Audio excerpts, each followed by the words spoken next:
Welcome back to the Speak Your Piece podcast. My name is Ian McNaughton. Pleased to be joined by friend of the pod, even though this is his first time on, but friend of mine anyways, Greg. Greg, what's happening, man? How's it going? You know, Ian, I'm just trying to put in my application for the co-host duties. You know, I see you're rocking the Seahawks beanie all the way up in Canada, even though the Seahawks are struggling this year. But it's nice to see a friend from the North repping the Seahawks, even on a rough year so far with Russell Wilson out. So, but like I said, I just want to be the co-host. Well, I'm going to the Monday night game against the Saints. So, like, I kind of have to, at least until I go, like, I kind of have to keep wearing this. Like, I got my Russ jersey washed. Like, I'm ready to go for Monday. So I have to at least, like, you know, play the role or play the figure, you know, until after Monday night. I don't know if they win or not. It should be good anyways to watch, but I think hopefully it'll be a good game. But, you know, I have a lot of family that lives down in Louisiana and Baton Rouge. Ooh. And so I'm sure they'll be cheering for the other side of the thing. But, you know, it's kind of funny you mentioned jerseys too, because, you know, you have so many different options of jerseys you can wear. But, you know, me and the size that I am, I could never wear like a, for crying out loud, Russell Wilson jersey. Can you imagine me, you know, walking around my size? I don't even think they make it that big, right? So, you know, I gotta be like an offensive lineman. That's all I can do. You're walking around with like the Walter Jones jersey, pretty much. That's like you have to. I have a Cortez Kennedy jersey, and it's still, you know, it's a little bit snug, you know. But I went with the throwback because, you know, nothing's ever going to happen. You're not going to trade Cortez Kennedy, right? He doesn't play anymore, so I never run the risk of not being able to wear that jersey anymore because they don't play for the team. So it's perfect. Well, and the other thing that, like, at least people who I've talked with around here who maybe aren't like the big Seahawks fans are like, oh, you got to bring the throwback jerseys, right? Or at least like the throwback helmets, right? Like that's the favorite that I think people really want to see is having the throwback, like seeing Russ in like the old like 90s Seahawks, like the different blue, the lighter blue jerseys. I think is something that people really want to see, which it's a little bit different with how, you know, the NFL is with rules and regulations and all that bullshit, whatever. But I think it would be really cool to see that happen. You know, I think my favorite one that I ever had was a Brandon Mebane jersey. Remember the guy used to sack and he'd do the belly roll thing, right? And it was a knockoff jersey though, and so I think I tried to do the belly roll once, and I think it split open, so I couldn't even wear it anymore. It turned into like a button up. So so a bit of a sidebar, but Greg, just explain for the people who don't know who you are and what you do and why you're on here. Yeah, so just I think here to talk a little bit about, you know, hockey and my experience with the Everett Silvertips, but also to talk just about public address announcing overall. I've been the public address announcer for the Everett Silvertips in the Western Hockey League since 2007. And so I'm on my 15th season now as we are entering the 2021-22 season. And, you know, you've been working with the Silvertips doing some media stuff for them for the last couple of years. So we built the relationship that way. But yeah, just here to talk a little bit about, answer some questions about public address announcing, kind of my pathway to where I'm at now with doing that and some of the other fun things that I've been able to do along the way. And it's been a blast. It's been a hell of a ride to be able to do what I get to do. And it's, you know, for me, it's a side job. It's kind of one of those fun jobs you get to do. But for a sports fan, I don't know if there's a better spot for me to be able to be in to watch all of the games that I get to watch for Everett up from the perch up top and just to be able to have fun. It's an absolute blast. So it's fun. 2007. It's funny you mentioned that because when I was last there, I wasn't there for the last Saturday game. I was there for the home opener, and Nick Patterson and I were chatting it up over dinner, and we were chatting about like the heydays, like the 07, the 08 team. I still somewhere have a big frame of like the 2007, 2008 team somewhere framed. It might even be here in this room. I have to check. I might have just like put it away for storage. But like, you know, we were talking about like the Peter Muellers or the Zach Hamels, the Leland Irvings, and the glory days. And you were right in the midst of that pretty much. You got thrown right into the mix of it, right when you started. Yeah, you know, it was a wild 07, 08 was just a wild year. And you talk about just fond memories. And I think for me, that's one thing that sticks out because you mentioned some of the players and thinking about, you know, Taylor Ellington and Zach Daly and Andre Fiala and Dan Gender and Shane Harper, you know, like those kind of just walking into that experience and then seeing all the amazing things that these players have done after that season. And some of them had more seasons with Everett after that, but pretty surreal. And to be able to watch some of those players that you got to see at the WHL level go on to the next step and play in the NHL is pretty awesome too. The guy that Nick mentioned as like a real not piece of work, but like a really entertaining guy was David Reekie. And that was a name I had not heard in a long time, was David Ricci. And it was just like, those are the days. And it's kind of funny too, because, and I was kind of thinking about this as leading up to our conversation tonight, but on game days, I've kind of always had this assumption as I'm walking into the arena that, you walk by the players and they're warming up playing, I forget what it's called, but basically they have a soccer ball and hacky sack a soccer ball. Right. But I never really have interactions, right? I don't work in the office 5 days a week like a lot of the other staff. And so I don't get to see the players coming in and out and go to events with them. And so my experience with them is kind of walking by, but I think there's kind of this unwritten rule that you just kind of eyes straight forward. You don't want to distract them, especially goalies, right? Goalies are always kind of doing their own thing, and you definitely don't talk with the goalies, but I've, never really conversed a lot with the players because I just figure, hey, it's a game day. They're there to be focused. They're trying to get into whatever kind of mindset they need to be in for the game. But that 07-08 team, and there was some other things I think that went into it, some family relationships that we kind of had before I jumped in 07-08. But some of those players, like Zach Daly and Shane Harper would actually talk with me as I walk in. So I let them kind of break the rule maybe before I would. But it was so much fun just to have those kind of conversations with those guys and see some of the fun things that they've gone on. But those were definitely some awesome memories early on. And what a heck of a start to what I've been able to do for the last 15 years with them.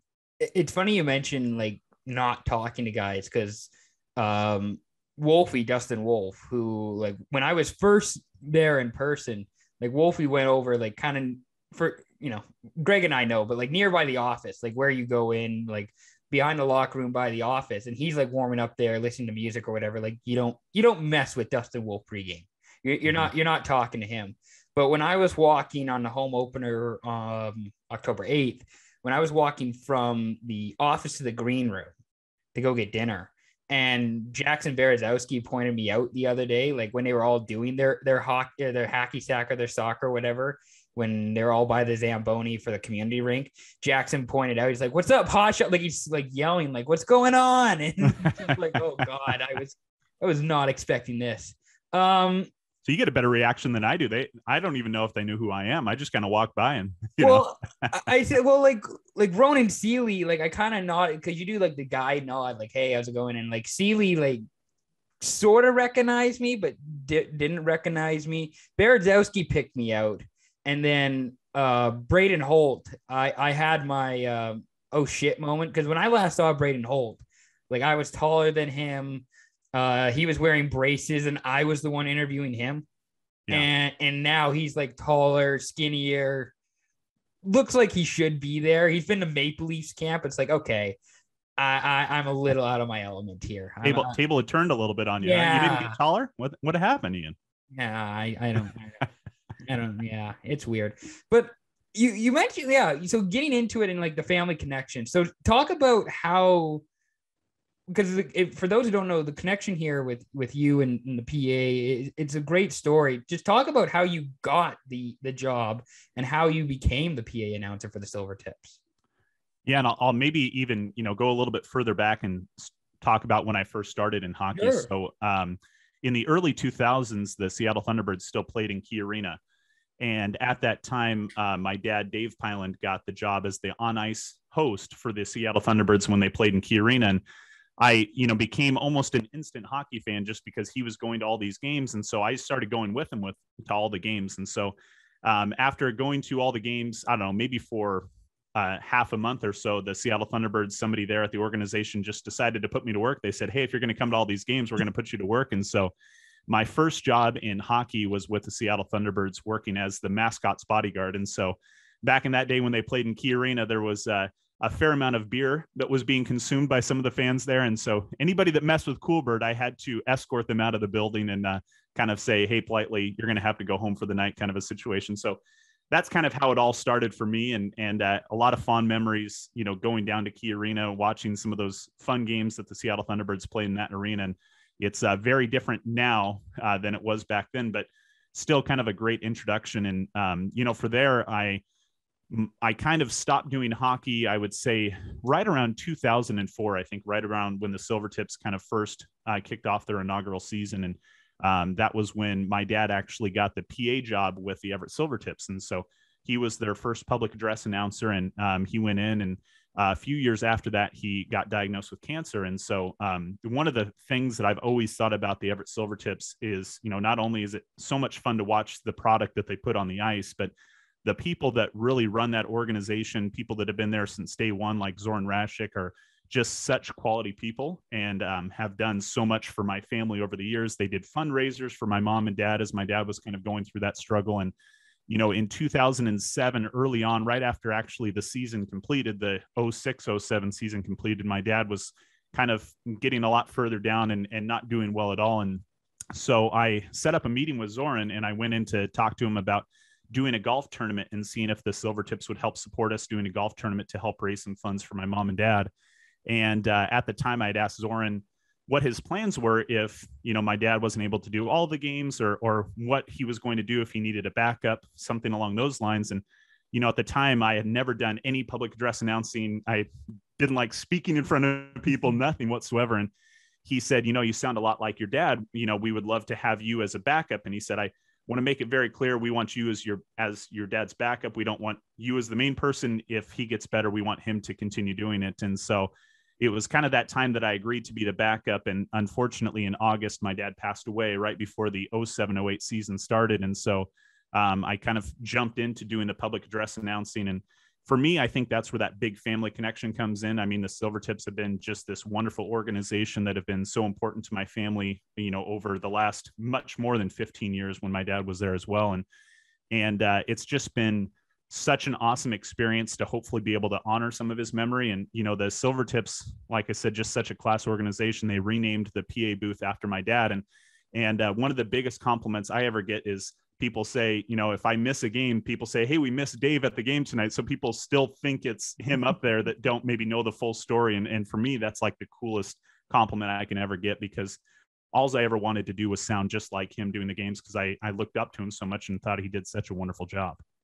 And for those who don't know, I think most people know, like, I was originally from Everett. Like, my dad was like OG season ticket holders, sitting down in section like 117.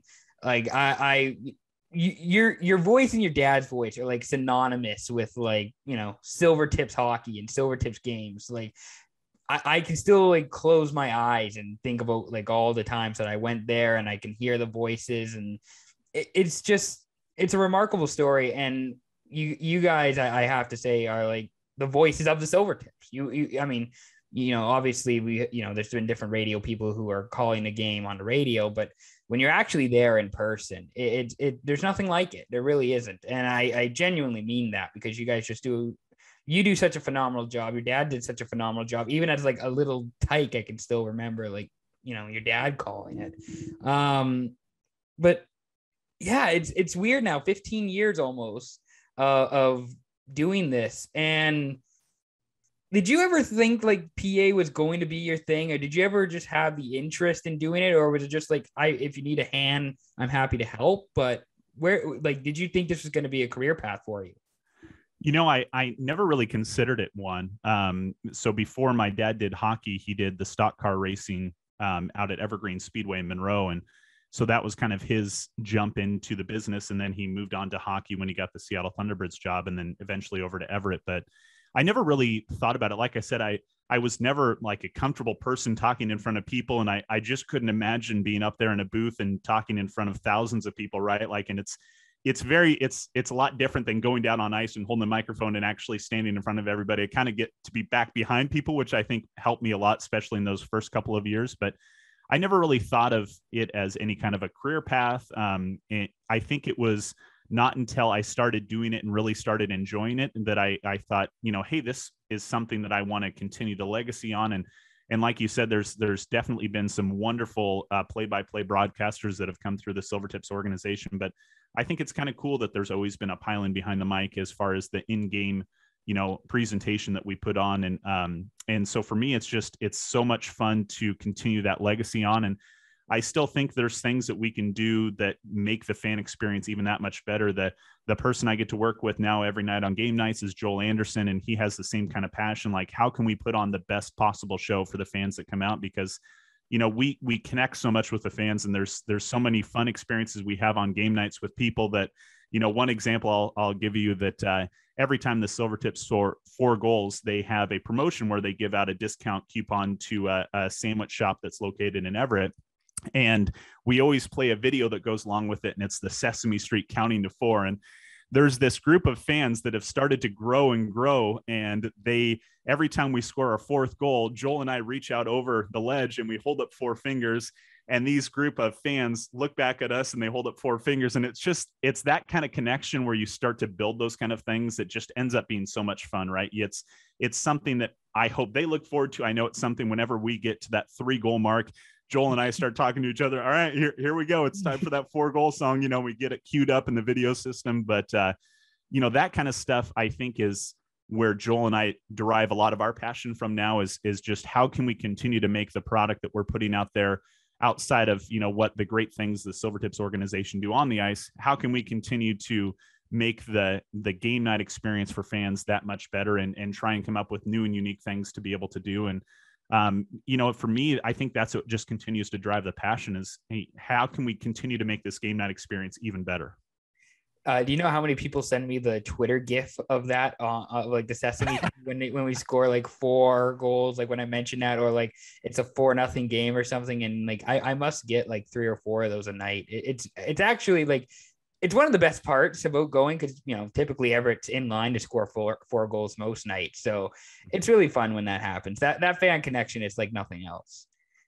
I think my goal would be is if we could just start doing that. And then if everybody in the crowd, eventually we'd just got to get everybody to just turn around and give us, the 4 fingers. And so we can play the video after that. But that's what we want to grow it from the section it's in now and just have everybody else enjoy it because we love it. I'll make sure to do that for social. I'll make sure to ask fans to like, start putting up 4s or like, we got to get the cameras, like the arena cameras on that crowd, on you guys doing that.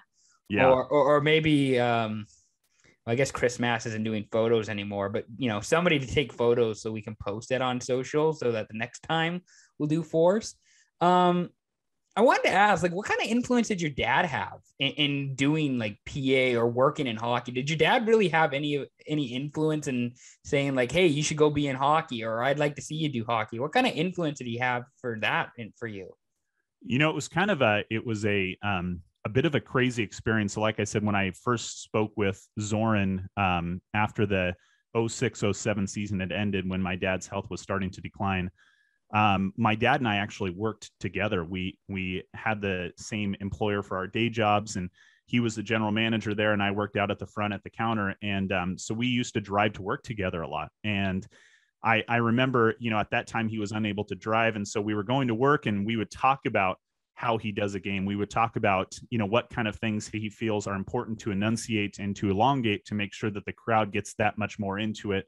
And so he had a huge influence early on. If he was essentially coaching me for the job that he had. And, I'm not sure if he felt like his time was, coming to an end. I sure hope that he didn't feel that way, but he was essentially, as we drove to work and then drove home each day, he was coaching me on what things he thought was important. And one of the things that, he used to say to me back then, I was much younger. I first started at 20 years old. So in the 07 season, I was 20 when I first started doing public address announcing for the Everett Silvertips. But, I think my voice has changed over the years, but I remember when we would drive to work and I would try and make my voice as deep as his, right? Because he had a much deeper voice than I did, especially back then. And he would always stop me and say, just be your voice, be yourself. Don't try and sound like anybody else that you might hear on the radio. Don't try and sound like me. Be your authentic self when you go in and do those, because it's so important, and you're going to be more consistent that way. You're going to be, just sound better overall to people because they're going to hear that same kind of voice. And as time has gone on, I think my voice has changed and gotten a little bit deeper and sounding a little bit more like him. But he was a huge influence on me, not only growing up watching him do what he did and admiring him. I admired him overall anyways, but admiring the kind of work that he did over the speaker. But then having those kind of moments as we're traveling to work back and forth and having him essentially coach me was one of the greatest gifts I think I've received. And, I don't want to leave out other people either, because, he was so incredible to my growth then. And when I first started, I've talked a lot about the Silvertips organization, but before I got to work with Joel, I worked with somebody named Aaron Wilson, and Aaron had been in sports for a long time as well. And, he was the person in the booth with me when I first started before Joel took over for Aaron and came up in the booth. And Aaron was a wonderful person that helped me out a lot as well. He was the person that kind of said, hey, you really need to do this a little bit different, or, hey, this is what the time is for the penalty. You read it totally wrong. And I think I remember one of my first games, I said the Portland Winterhawks are back at full strength. And he goes, you realize we're playing the Spokane Chiefs, right? Yeah.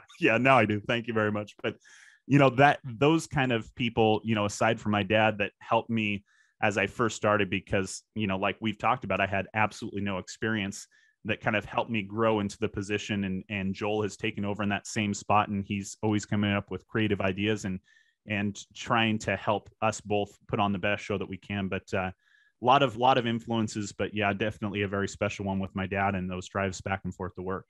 I was gonna say, do you have any other influences or people who influence you, like outside, like in the sporting world, like maybe a play-by-play guy, or maybe another voice that you've heard that you like? I kind of like it. Sounds like. Do you have any other influences like that, or is it really just you being yourself and who you are? I've grown up a Seattle sports fan for my entire life. I was born in California, but pretty much raised here my entire life. So I've always been a Niehaus guy. I've always thought Dave Niehaus was such an incredible talent. And I remember listening to him on the radio, and that was always pretty awesome. Tom Hutler, who's the public address announcer for the Seattle Mariners, I think does a fantastic job as well. And he has one of those deep baritone voices that you kind of know you're at the stadium when you go to a Mariners game, when you hear his voice. And that was something that I hope to recreate it at Everett, with the Silvertips. And that's why I think it's important, just consistency wise, for being sure that I'm at all of the games, because you want the fans to walk in the building when they hear that first welcome announcement to almost be like the Tom Hutler situation at a Seattle Mariner game. It's that regular person, it's that regular voice when you walk in and hear that first welcome announcement. And I always thought about that kind of stuff too. I always thought it was pretty cool. And that's one. I'm not sure I'm built for the 82 game home season or anything like that, like Tom is. I think 40 with the Silvertips with preseason and everything is definitely enough. But it's always kind of fun to think about those kind of people that you hear growing up, and how much you admire their skill. And the grand salami calls by Dave Niehaus will always be a classic that sticks out in my mind. I think it was Niehaus died, I believe, in 2010. I think it was, like, he died on one of my birthdays, like when I was like 10 or 11, and I was excited that it was my birthday, but he died, and I was really like distraught, because like he was one of my favorite, broadcasters, one of my favorite guys to listen to, and like 10, 11-year-old Ian was like pretty distraught, pretty upset when Niehaus died. So I totally agree with you. And with Hunley and the Manners, like it feels like a big deal. Like when you go to the Manners game, it feels like a big deal when you hear like the starting lineup call, or when you hear, for even the first pitch, when they announce like who's throwing out the ceremonial first pitch, it still feels like a really big deal. So I think, pretty good influences you have there. Yeah. And I think one thing that Tom always used to, I think, just nail every single time was anytime Ken Griffey Jr. was coming up to bat. And I just remember, in the back of my mind, always how he announced it. And I just, baseball and hockey are obviously so different in the pace of the game and everything like that. But, it just seemed like there was so much style as he walked up, and they're playing music in the background, and how he used to introduce Ken Griffey Jr. was just, I thought, the coolest. All right. Well, I got you on here. I got to ask you some Silvertips questions. So what was your favorite Silvertips team? Like, what team did you love the most? Like, in your 15 years, what team did you love the most watching? I think I know what your answer would be, but I'm curious to know what it is.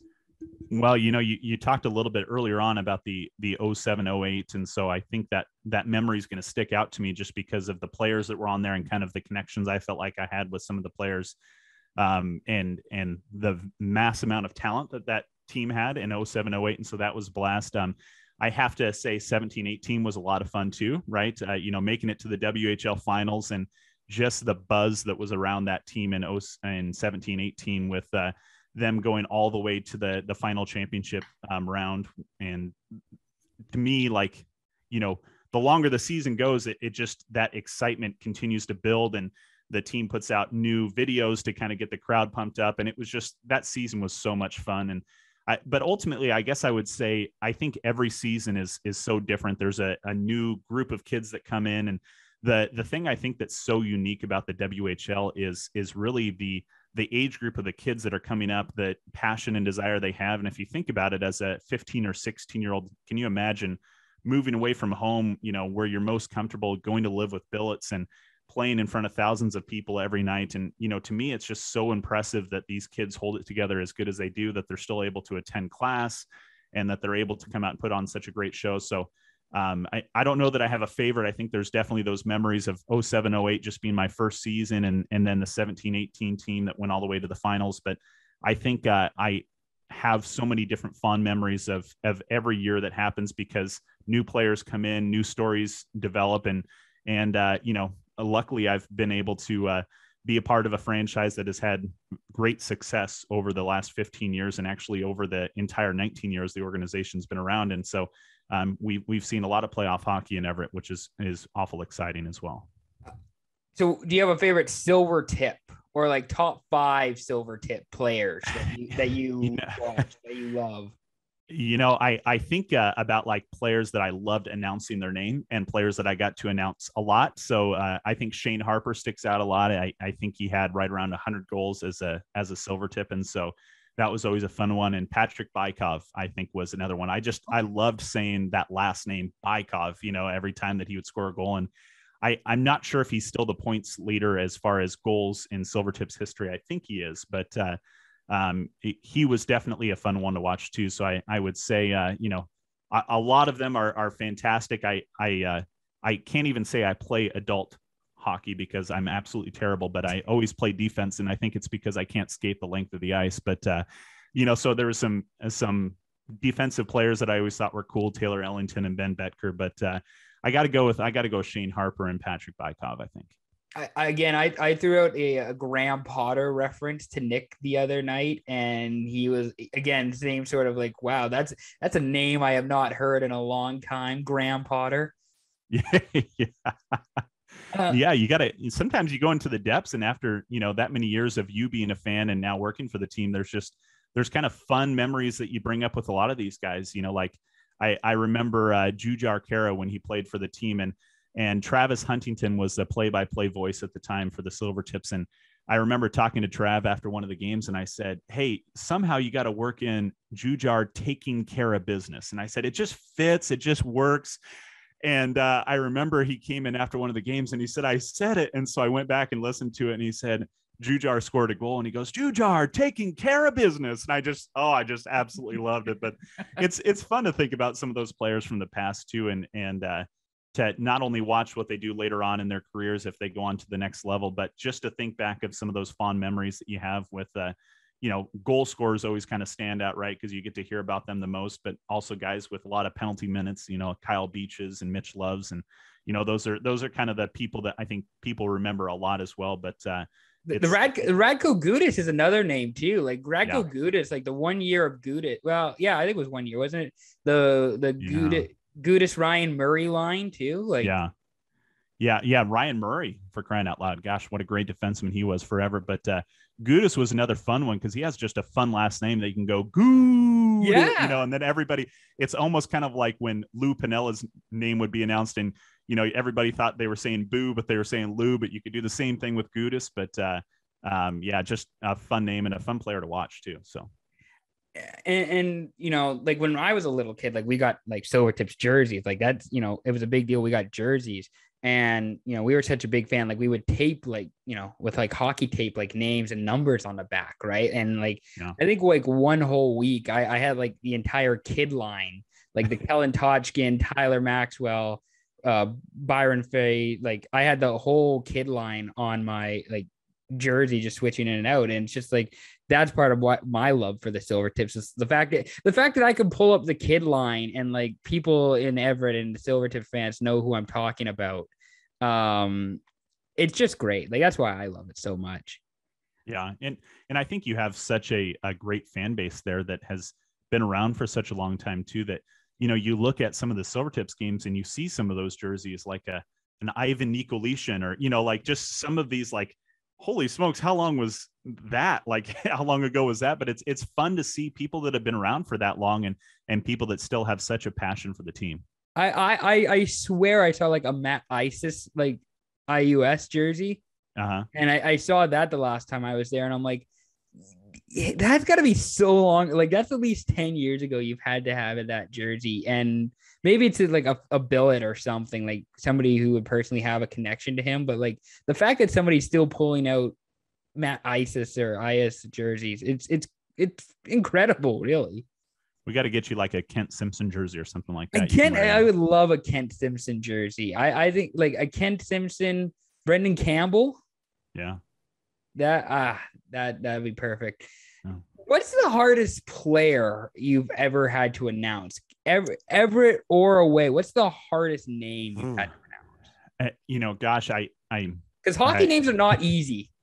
No, and I think I've gotten better over the years. I remember when I first started, and I still do the same thing. So before every single game, I for our team, I know them, right? Because you learn them at the very beginning of the season and you feel pretty good about it, unless, Zorn comes in and tells me, hey, it's Yorkton, not Yorktown, Saskatchewan, or something like that, but, and I always appreciate that because Zorn keeps me on the straight and narrow. But, I feel pretty comfortable with our guys after the first couple of games, but I've always taken the away roster and I take it into the opposing team's play-by-play guy and go over it. And even if we see the Spokane Chiefs 7 times in one season, I still go in and visit with them and say, hey, or if I need to talk with the guy from Portland, I go and say, hey, Nick, what are all these guys' names? And I just run through the roster every time. And I think that just helps me be consistent. And that's an important part, I think, to not only honor our team to make sure that I'm saying their names right, but also to honor the opposing teams and make sure that I'm saying their names right. But I was thinking about this earlier, and I think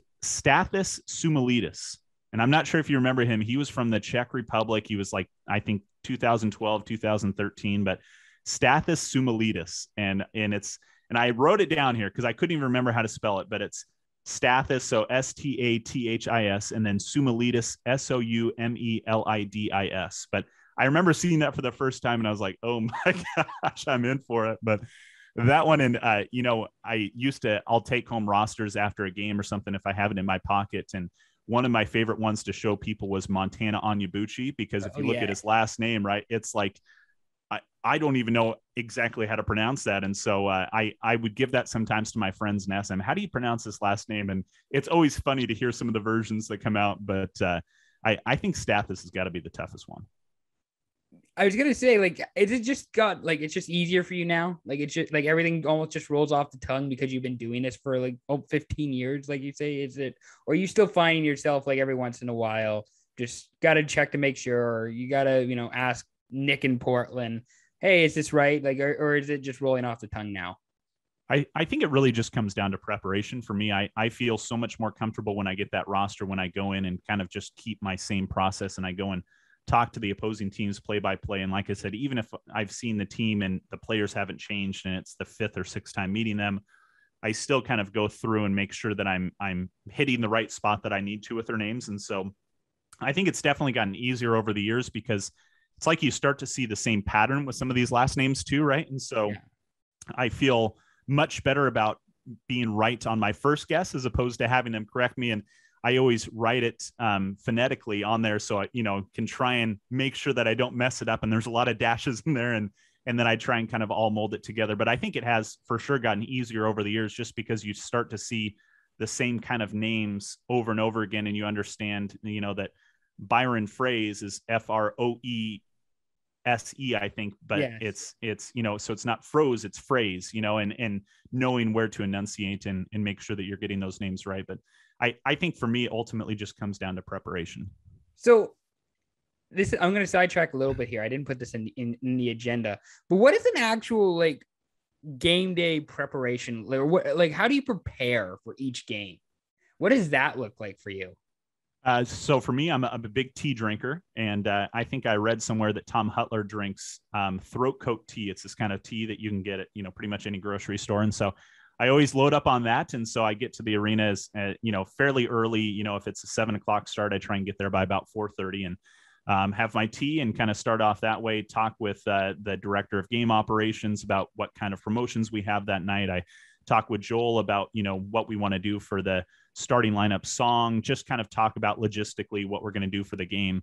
And then from there, I take a look at my binder. So, the Silvertips do such a great job of, selling sponsorships, and they have great partners in the business community around Everett area. And so I go through the mass amount of reads, because there's a ton of reads that we have for sponsorships every night. And that's another part, I think, of the preparation, to make sure that I'm reading those accurately and trying to, sound excited if it's something that needs to be excited, or if it's, a read that I need to kind of bring down to a different level, just kind of going through and mentally telling myself how I need to do each read. And so that kind of leads up to the point where we usually get the starting lineup. So scratches and the starters. And I go, like I said, with the opposing teams play-by-play, go over all of the roster, make sure that I have everybody and I'm announcing them correctly, start building out my book for the night, getting the starting lineups written up, getting the scratches written up. And I'm a big water drinker too. I think you probably know this well, but I probably go through maybe about a gallon of water during the game, because I just, after each read, I take a swig of water and go through. But I think there's definitely, for each game night, even though I've, been in working with the Everett Silvertips for 15 years, it's still a bit of preparation, and just how seriously we take each and every game to make sure that we're doing the best job that we can, and hitting all of those reads correctly, and making sure that everything else for the game night is put on to the best of our abilities. I think I can easily go through about like 6 or 10 bottles of water in one at the so like, that was one of my first things. Like, that's when I was first starting out there. That was like the first thing I had to do when I got to the arena, was take all the water upstairs. Like that was my immediate thing. And I knew I had to do it because I was going to be drinking at least half a dozen bottles, and I know you need water.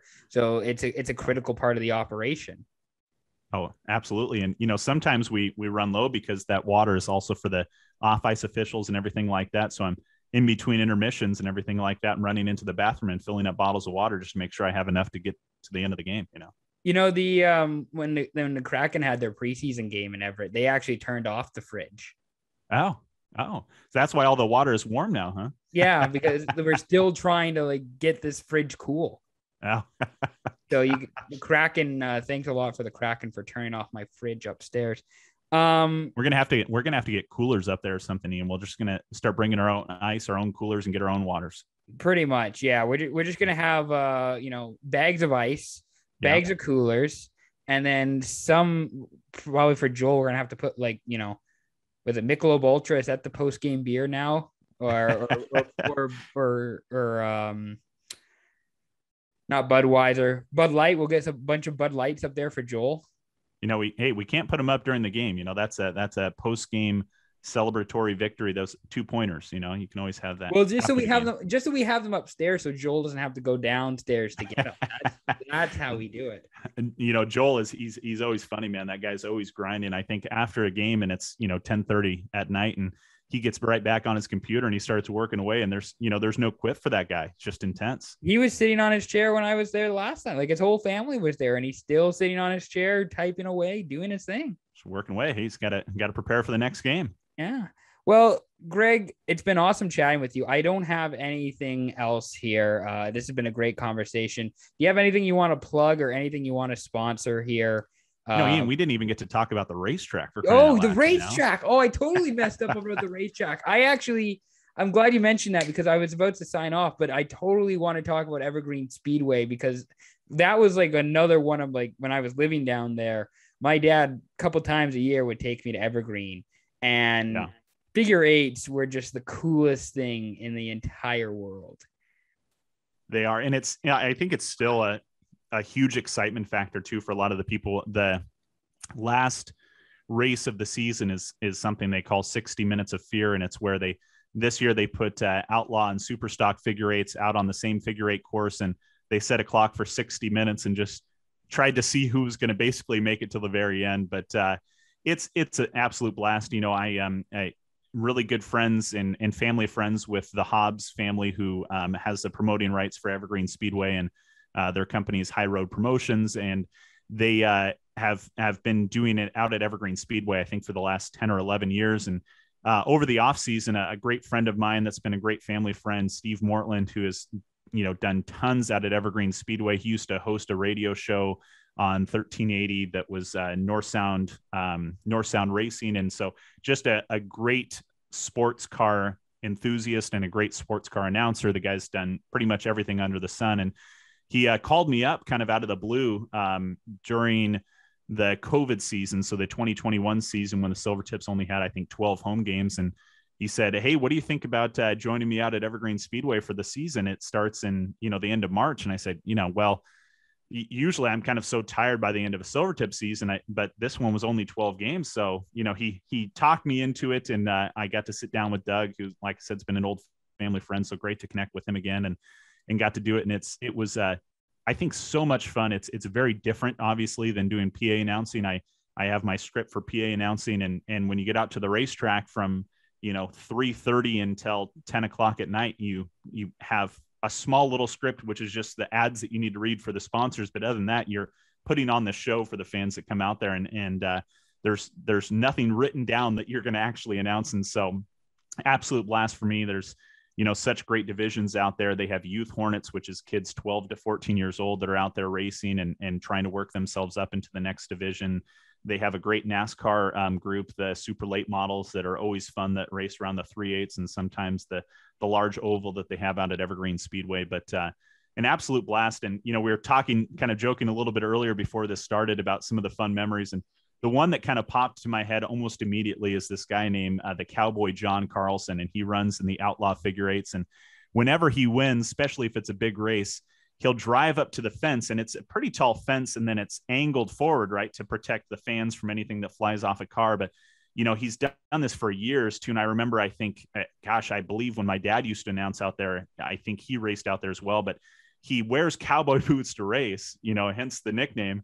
And he'll climb the fence to come up to, because there's this, Angel of the Wind's winner's circle podium, right, that everybody comes up, we interview them, and he'll climb the fence over, get on the top, jump onto the flag stand and climb down. And it's one of the most incredible things you'll see. I've never seen anybody else do it, but every time he wins a big race, the Cowboy just climbs up, goes over the top of the fence, stands on top of the fence, gets the crowd pumped up, and then hops onto the flag stand and walks down and accepts his first place trophy. But that's always fun. But it was great. I got to do some TV appearances this year. The Evergreen Speedway has a TV show called Home Track Heroes that airs Sunday nights on the CW11 from 5 to 7. Obviously not doing it now because the season is over, but they'll have another season out there next year. And so just so much fun to be able to do something a little bit different from PA, and to be able to do some of the TV shows on CW11, and to hear some of my family, call me up and say, "Hey, we saw you on TV, and it looks like you've probably been eating a little bit too much during COVID." And I say, yeah, probably true, but just kind of fun to have that experience for sure. I was gonna say, I got the CW11 up here. We have it as part of our cable package, so I can watch some of the races up here. But obviously, they're not showing them now, like you said, because the season's over. But you're convincing me to go back to the racetrack and watching some of this, because I remember, like, as a little kid, just going there and just what the crowd's insane, the driving's fun. I also got to know, do you see yourself doing any racing, more racing in your future, in your broadcasting or announcing career? Would you like to do more of that? I think I would. I had, like I said, I had such a fun time this last year. And I think your experience oftentimes is sometimes predicated on the people you get to work with and the experience you get to have. Steve Mortland and Tom Glithero are two guys that I got to do a lot of calling of races with, and they were just fantastic people. They helped me push me along, right? Because I did the racetrack, and it was, at this point, maybe 13 years ago. So it's been a long time, right? And I have totally been out of NASCAR racing and didn't know really anything about it. And so they helped me along so much. And they continue to come to races and kind of help support me. But I think it really did light a passion, and I very much hope that they want me back again next year. I'd love to do the TV show again, and love to do the stock car racing out there at Evergreen Speedway, because it was so much fun. And I actually saw a lot of Silvertips fans out there too, which was really cool. I'd be walking down to go interview the top 3 for whatever race it might be, and somebody come up to me and goes, your voice sounds really familiar. Do you do hockey too? And I'd be like, yeah, actually I do. And it's just kind of fun. I think there's a lot of people that are, Silvertips fans that are also racing fans. And so a lot of crossover there, but I do see myself for sure. If, like I said, if High Road Promotions or the Hobbs family listen to this, maybe give me a call, see if you want me back again next year. I'll send you the link so you can share it with them, and they can. I love it. But yeah, no, I think it'd be an absolute blast to be back out there again next year. It was so much fun. And this year might be a little bit different. It's obviously at this point going to be a full hockey season, which, hopefully, knock on wood, goes well into the April-May timeframe, and the racing starts in March. And so we'd have to kind of figure out scheduling wise there, but I had an absolute blast. So hopefully they'll have me back out. I'm probably, now that we've talked about this, I'm probably going to go watch some racing at Evergreen Speedway this summer. When it all starts up again. You probably convinced me. The other thing, I don't know if you've heard, but in June, the NASCAR Xfinity Series is coming to Portland, and that's like a thing I'm also interested in. I don't know who else would be interested in that, but that's something I'm probably going to be going and watching. So maybe they can get you doing like some Xfinity racing. Yeah, that would be awesome. And I think you got to work your magic and at least get us some tickets down there or something like that. Cause I know I can at least do my parts, and anytime there's a vacant seat up in the booth at Evergreen, I can always get you up there and we'll put a headset on you and let you talk to the masses out there. But that would be awesome. I would love that. And we'll figure out about Portland. I'll work my connections. I'll see who I can chat with, who I know. Right, we'll roll in your car. I'll give you like $5 for gas and call it good. Just give me some Michelob Ultra and we'll call it good. As soon as we get done with the trip, right? Yeah, exactly. As soon as we're done, Michelob Ultra. I don't know what, Papa John's pizza. Maybe not Papa John's. I don't know what's good.